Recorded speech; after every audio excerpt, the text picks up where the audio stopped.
This week on Jerusalem Dateline, 1 year after the Abraham Accords, relations are blossoming while the threat of Iran is growing. And the Taliban is gaining ground as U.S. troops leave Afghanistan. What will it mean for Israel and the Middle East? Plus, the prophetic significance of the Abraham Accords. All this and more this week on Jerusalem Dateline. Hello and welcome to this edition of Jerusalem Dateline. I'm Julie Stahl, filling in for Chris Mitchell. Mid-August marks the one-year anniversary of a peace deal much of the world never saw coming. The Abraham Accords, initially involving Israel and the United Arab Emirates, soon opened other doors. Here's a look at the historic creation and what lies ahead. When Israel and the UAE normalized relations, it became the first peace agreement between the Jewish state and an Arab state in 26 years. Within 4 months, Bahrain, Sudan, and Morocco also signed on to the Abraham Accords. It is very rare that there's an opportunity for a win-win that can be transformational, not just for a country, but for a region. And the Abraham Accords is that transformational moment in history. What makes these agreements different is the focus on including business, tourism, education, and research between the countries. That's helped open the doors to nearly $2 billion worth of business deals. This has been a very unique opportunity between UAE and Israel to come with an agreement of peace and tolerance together. What this has done is realign the Middle East between countries that want peace and prosperity and countries that don't, and countries that want to continue to battle age-old conflicts and don't care about their people as much as they should. Jerusalem Deputy Mayor Fleur Hassan Nahum and Abdallah Bakr worked together on the UAE-Israel Business Council. The Abrahamic Accords, it's not about the Jews and the Muslims. It's also have other nationalities, other religions that they're involved into this, because we all live together. We hope that the momentum that is created will be enough for other countries to join the alliance of the good countries in the Middle East. That kind of thinking led to an agreement this week between the Jerusalem Center for Public Affairs and Bahrain's leading research institute. In light of Iran's recent attacks on ships, it aims to build a coalition of Abraham Accords countries and others in the region. When people of similar sentiments in the Middle East work together and expose what they are doing across our region and suggest a different path, we can actually win that war of ideas. When it comes to the Accords, the United States played a major role, including players like Aryeh Lightstone, former advisor to the U.S. ambassador to Israel. There was an artificial line dividing Israel and other nations in the region and beyond, and it just didn't make sense. Lightstone says the U.S. brought allies together, erasing unnatural divides and trying to remove the hurts. Look at the places that are pillars of hope and light for the region. Bahrain, the United Arab Emirates, and obviously the State of Israel. When they can work together, it's going to drive more opportunity for more people in the region. Given the recent leadership changes in the U.S. and Israel, some feared the Accords might not last. The Abraham Accords and peace in general is not a Republican thing. It's not a Democrat thing. It's an American thing. And America belongs steering this car in order to gain this transformation, and we should be there. You know, the Americans did the fantastic thing of creating the circumstances for this peace and pushing us all together.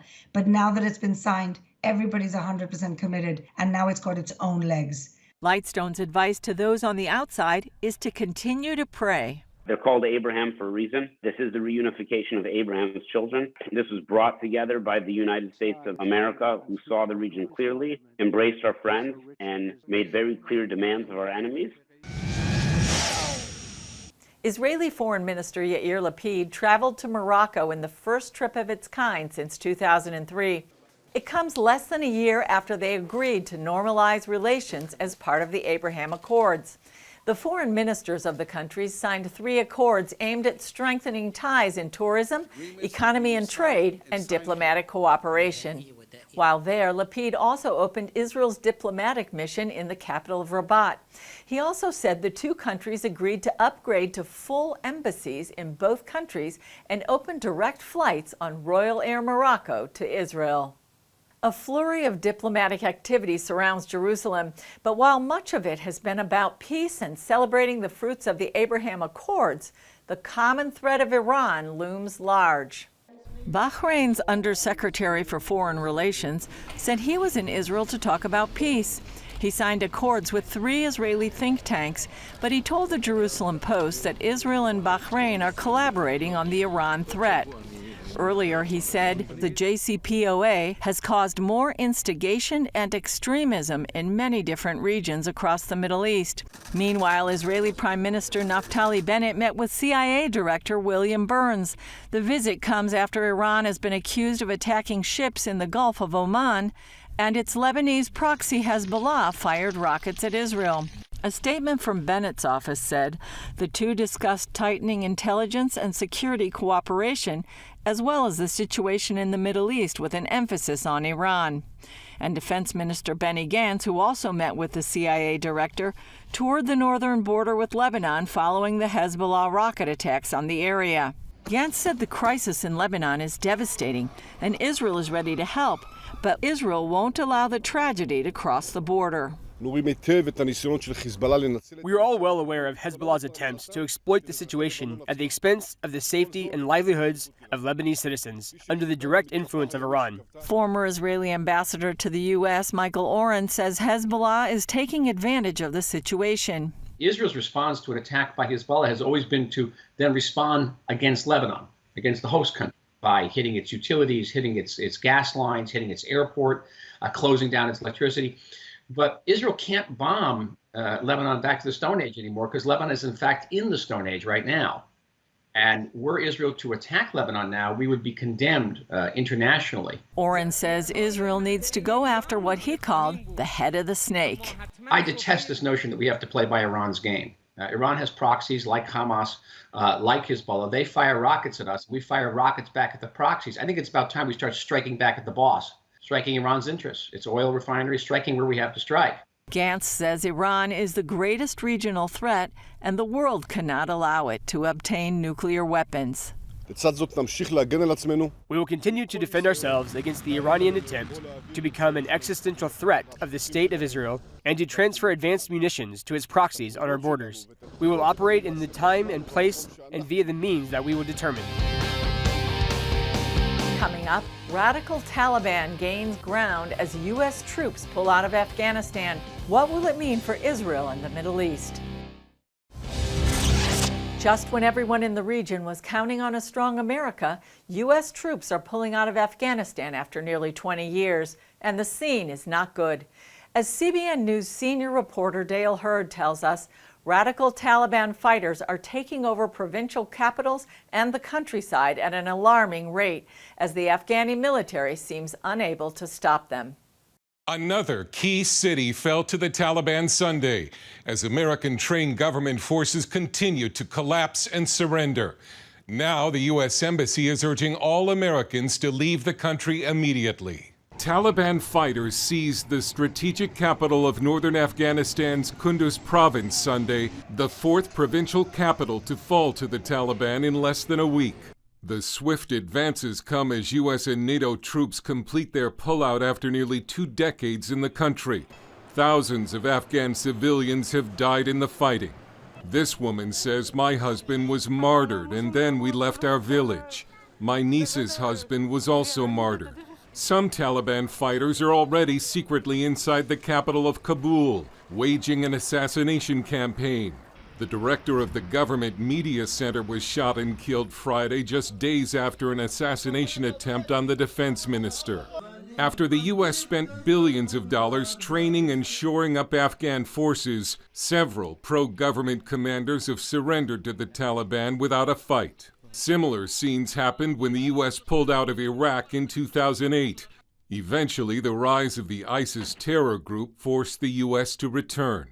The former U.S. ambassador to Afghanistan, Ryan Crocker, told ABC he still expects a strong defense from pro-government forces in the large cities, but that the U.S. must speed up efforts to get Afghans who helped American forces, like translators, out of the country. What needs to be done right now is to ramp up the evacuation, get more flights in faster. The Taliban will kill everybody and they will torture them in front of their family and kill them. Former missionary to Afghanistan and author John Weaver says Muslim converts to Christianity are in special danger. There are a few thousand Muslim background believers who are following Jesus now. They love Jesus. It's a small group type of a venue. It is slowly spreading, but it is very dangerous, very difficult for them. In a clear sign of panic from Washington, the U.S. dispatched B-52 bombers and Spectre gunships to Afghanistan Friday to try to hold the Taliban at bay, killing as many as 500 of the fighters. Dale Hurd, CBN News. As we've seen, the situation in Afghanistan is dire. Britain's defense minister said he thinks al-Qaeda could even return. Take a look at what experts in Israel are saying. The U.S. pullout from Afghanistan is sending the wrong message to the Middle East and others like China, Russia, Iran, and Turkey. The fact that the United States is leaving will empower groups like the Taliban or other extremists. It will also empower a lot of America's, let's say, adversaries or enemies or countries that want to take advantage of the decline of America a bit in the region. The message being that America is withdrawing, that America is abandoning its allies, that America is leaving hundreds of thousands of civilians, particularly women civilians in Afghanistan, to their fate at the hands of the Taliban. If anything, America thinks that you can do that without serious geopolitical and strategic ramifications around the world, they're kidding themselves. Earlier this year, President Biden announced that the U.S. would withdraw its troops from Afghanistan by the 20th anniversary of the 9/11 attacks on the U.S. Since then, the Taliban has taken over many regional capitals and assassinated a number of Afghani government officials. An added element, according to author Seth Frantzman, is how the Taliban was welcomed in other countries long before the pullout.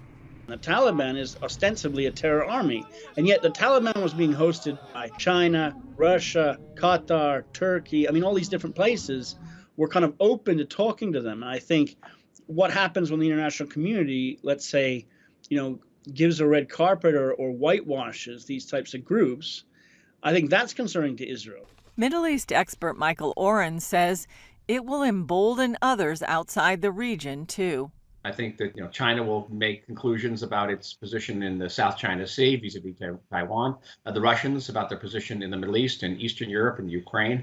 I think that it is human nature when people see a formerly very strong person withdrawing, they see a vacuum. And vacuums, are abhorred by nature, but also by international relations, and they will fill up these vacuums. Meanwhile, as the Taliban gobbles up ground, many are asking what happened to the military mission and billions spent training and beefing up Afghan security forces. Up next, an Israeli technology that makes water out of air and friends out of enemies. As we've heard, one of the fruits of the Abraham Accords has been amazing business opportunities. Here's a story we did a couple of months ago after a trip to Abu Dhabi about a company that's making water out of air. It may seem far-fetched, but an Israeli company has become a world leader in this groundbreaking technology. It's a vision to provide everyone with clean and safe drinking water. This vision is also helping strengthen those ties between the Jewish state and the Arab world. Abu Dhabi is a modern jewel in the Middle East and capital of the United Arab Emirates. Located on the Persian Gulf, you might think it has plenty of water, but there's a problem. I'm not talking just about the ocean that you see outside. I'm talking about the groundwater. It's all very, very salty and undrinkable. Last year, the UAE became the first Arab state in more than 25 years to make peace with Israel when it signed on to the Abraham Accords. That opened the door for WaterGen. The second I heard and saw that the Abraham Accords were signed, I dropped everything I was dealing with and went directly to the UAE in order to strengthen the accords. Dr. Michael Mirilashvili is owner and president of WaterGen, which makes water out of air. Now that technology is helping make friends out of former enemies. We started here almost 6 months ago, and today our machines installed all over Abu Dhabi. Temperatures in Abu Dhabi regularly soar to 100 degrees and above, and that's hot. But this water gen machine here in the Al Fayed Park gives water and refreshment to those who come to enjoy and play. The United Arab Emirates is very, very similar to Israel because it's a relatively young country that is located in the middle of the desert. Now, WaterGen and the Emirati company Al Dakra Group have signed a landmark agreement for a water research program. We opened a Water Research Institute in the UAE, which is a sub-institute from Tel Aviv University in Israel, named after my father, Moshe Mirilashvili. It helps us at WaterGen to produce a formula for the best premium water in the world, which will be the tastiest, the cleanest, and the healthiest in the world. Ben Gurion University of the Negev is also involved. President Daniel Chamovitz says the goal is to combine research on water and agriculture. What we're doing with WaterGen is bringing these two institutes together such that with water purified through WaterGen from the air can then be used to funnel into agricultural systems to provide horticulture in desert urban settings. Another major announcement came with laying the cornerstone for a WaterGen production facility in the UAE. It will provide products here for other Gulf states and Africa. They have a dream. Also, it's our dream and vision that the Abraham Accords impact not only the Middle East, but the entire world and demonstrate that peace, cooperation, and mutual respect are much more beneficial than animosity. While 70% of the Earth's surface is covered by water, only half of 1% is fresh water. More than 2 billion people don't have access to safe drinking water. That's where WaterGen comes in. My main goal is that every person in the world could afford to use our machines and have the best drinking water. WaterGen co-CEO Michael Ruthman explains how WaterGen works. For the last 100 years, people were using a very, very simple mechanism called the heat exchanger in order to cool air. When the air is reaching a dew point temperature, the humidity is separated and you get water. Company scientists work to reinvent the heat exchanger. Now, with this revolutionary patented new heat exchanger, we can extract up to 5 times more water per 1 kilowatt of energy than any other technology on the market. Their biggest machine makes some 1,300 to nearly 1,600 gallons a day. We're going to introduce bigger machines in the future, but factories know, because the whole idea here is about decentralization. The whole idea is to place as many small machines or medium machines all around the place and to create the water when you consume it. That includes a small genie machine for the home and even for cars to provide running water while you drive. Already in more than 80 countries, WaterGen has also placed machines in the Gaza Strip powered by solar panels. Ambassador Eitan Naeh, head of mission in Abu Dhabi, tells CBN News what makes this partnership so strategically important. What we see around WaterGen is that it defines the reason why the United Arab Emirates wanted to have such relationships in the first place with Israel, which is about what we can give each other, technology, and scale up. Naeh adds why that combination leads to a strong synergy. It's really a symbol of our relationship. We create water from the air. We create relationships. We create contacts. We create business and trade out of animosity or indifference before. Friends out of enemies. So this is what we're heading for, hopefully. Mirilashvili says a key part of the decision is that the UAE didn't choose WaterGen just because it's Israeli. They tested a lot of companies and compared, and they realized that we had an edge over everyone else. They told us, no one can even compete with you. He says that's led to a stronger partnership with very good people. When one has good and serious intentions, the Almighty always lends his help. Still ahead, are the Abraham Accords a sign of prophecy unfolding? The Abraham Accords are named after the biblical patriarch Abraham as a symbol of uniting his sons, Isaac and Ishmael, and their descendants. But is there a prophetic significance? When the Accords first unfolded, Author Joel Rosenberg explained to CBN Middle East Bureau Chief Chris Mitchell how he believes the accords fit into prophecy. We watch in the book of Ezekiel, chapters 38, 39, what's known as the eschatological future war of Gog and Magog, is the Arab states being very calm and quiet towards Israel. Israel reconstructed, peaceful, prosperous, calm, secure, and then a Russian-Iranian-Turkish alliance forming against Israel. The Bible talks about a confederation of nations, including Put, Cush, Persia, Magog, Gomer, and Tubal coming against Israel. Now, I'm not saying the war of Gog and Magog is imminent. I'm saying is the trend lines of peace in the Middle East with a Russian-Iranian-Turkish axis. This is exactly where we're heading. This is the trajectory, and it's something that should cause all Christians to watch carefully and to continue to pray for the peace of Jerusalem. President Erdogan and Iran both have their sights set on Jerusalem. Erdogan said recently he wants to liberate the Al-Aqsa Mosque, and Iran wants to conquer the Holy City. Chris Mitchell, CBN News, Jerusalem. It's important to continue to pray for the peace of the region, for the people and the situation in Afghanistan, and, as the Bible tells us, for the peace of Jerusalem. Well, that's all for this edition. Thanks for joining us. Remember, you can follow us on Facebook, Twitter, Instagram, and YouTube. And you can also access CBN content through our CBN News and other CBN apps.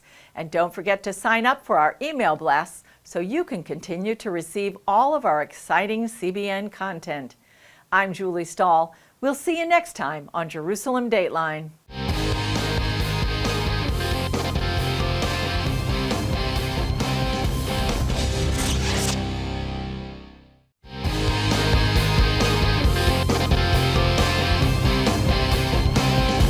On Jerusalem Dateline.